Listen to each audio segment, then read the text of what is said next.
Guys, Awesome Guy right here, and what I'm doing on this channel now is a 1 month challenge where for a whole month straight I have to do a task or a challenge. I have a month to complete it, and it could be something challenging, it could be something fun, it could be anything really. That's what I'm going to start doing on this channel. So if you like the idea, you want to follow this, go ahead and subscribe to this channel, and hit that notification button, hit that bell. That'll let you get notifications of when I upload. I'll be doing this once a month, and then if you have any questions about the challenge after I upload a video about, hey, how did I do on the challenge, or what was this about, or what did I do, you can put it down below, and I will be able to answer those questions in another video to be able to give you more of what you're looking for in questions. But without holding on to more, here's the very first episode of how I trained for a half marathon. These are going to be some questions I thought you guys might want to know.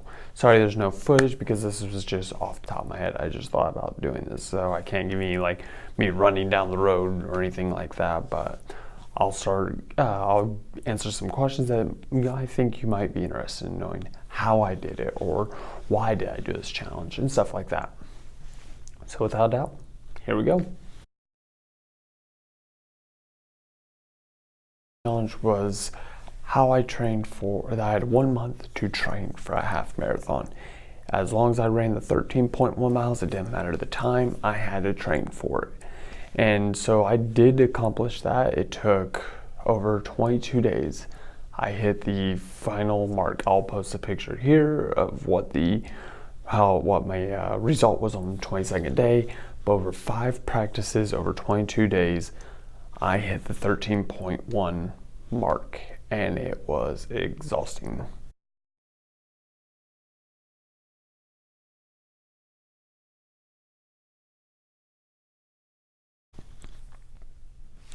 I chose to do this challenge because actually my cousin was entering this half marathon, and they posted on Facebook, and they said, hey, I'm entering this half marathon. And I saw it and said, I've been wanting to buy these new Nike Joyrides, but I haven't been able to do it. I didn't want to do it because if I'm spending the money, I'm going to start running because they're running shoes.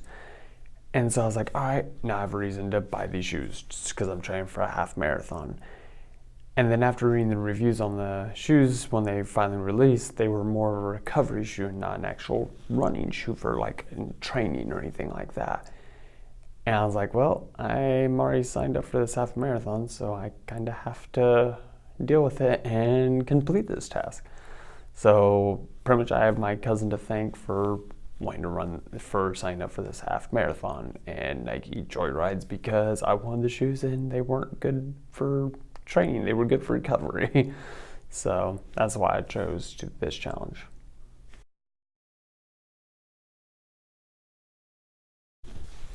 Well, how I prepared for this challenge was running as much as I could pretty much every day. To the first day I ran 3.1 miles. I ran pretty much a 5K in the first day of running, and I was out for 5 days.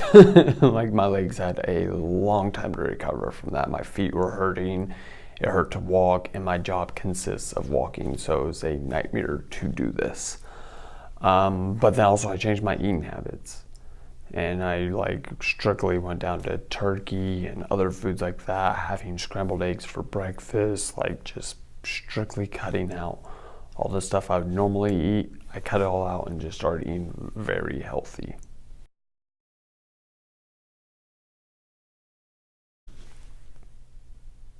I'd say the challenge was difficult in the beginning, but towards the end it got easier. The first part, the first 5 classes, the first 5 times I ran was very difficult. But then running the race was really easy. So just getting to the part of training, the training was very intense, let's put it that way. But completing the race was easy. So if I didn't train, I would have never been able to complete the race.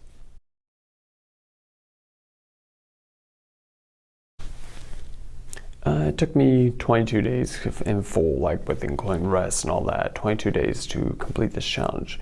If we just go off practices alone, 5 days. 5 days of practicing, I was able to hit 13.1 miles.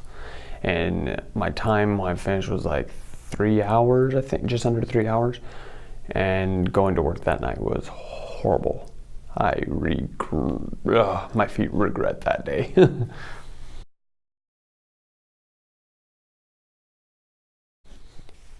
I'd say probably the hardest part of this whole entire challenge was the recovery days. Like I would get done with doing 8 miles and have to go to work and my feet are hurting me and I have to walk 8 hour shift, and then I'd literally get off and all I'd want to do is sleep, and then I'd wake up and then be still hurting. I'm talking like 3 or 4 days my feet did not stop hurting. And finally, like it wasn't until after I got done with my first actual running a half marathon, my first half marathon I ran, that after that my feet hurt less and less running. Like 8 miles was a cake compared to 13. So I'd say that was definitely the hardest part, was waiting for my feet and my legs to recover so I could start training again.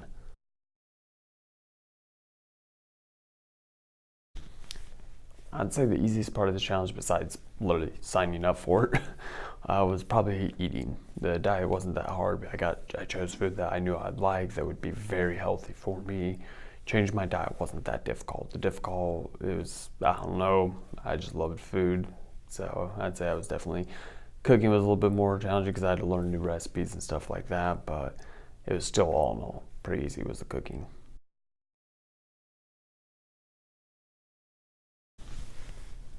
Do I plan on doing more half marathons? I would love to. There's a couple I've seen. Like I would love to do the Boston Marathon just so I can say I've done it.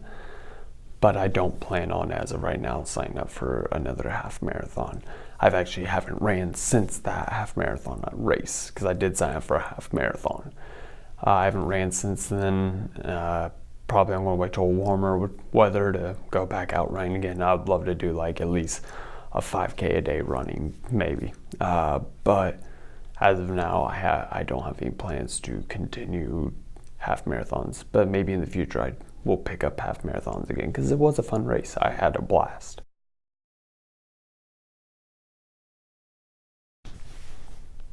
I'd say my daily life was affected by I need more rest and my feet was killing me. That was the most effective thing about me actually this whole entire challenge, was just I was in pain constantly especially in my feet, and that's your number one factor for walking is your feet, and you're constantly in pain. Like I remember limping a couple times just to get in the door, and I had to go outside or chase down someone. It was not fun.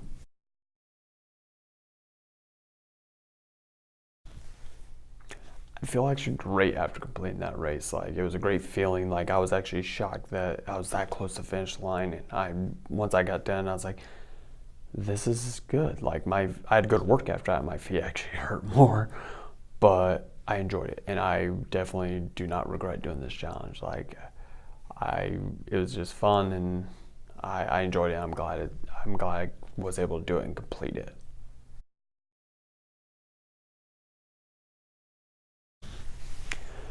I would definitely do the challenge again if given the opportunity. How I would probably how I'd do it differently is I'd probably train a little bit differently. Once I got my first half marathon done, I ran less and less, and I wish I would have ran more and more. Like to get my recovery should have been better at that point, but I slowed down my training after that because I was like, oh, I've achieved my goal. Was running a half marathon. Technically, I did it, and I wasn't training further for the race.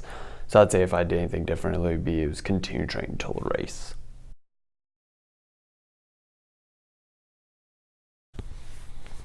One thing I'd recommend is give yourself plenty of time to train. Don't rush it like saying, I'm going to do it in a week, run a half marathon with a week's worth of training. You would injure yourself most likely. Not saying you will, but you could injure yourself really bad by doing that. I would definitely give it at least the minimum 3 months to 6 months of training before achieving a half marathon. And in those times, run 5Ks, run 10Ks, stuff like that before you jump into a half marathon, because that's a whole nother game. You're talking about running for 3 hours or 2.5 hours, or whatever it may be. It's not an easy task for most people, but it is a rewarding task to say that you've done something that most people don't do. I gotta remember all my cross country buddies that was faster than me. Now I look at them and they're sitting on the couch while I'm running a half marathon. You know, so it's definitely fun and I'd recommend trying it, but give yourself plenty of time to train for it.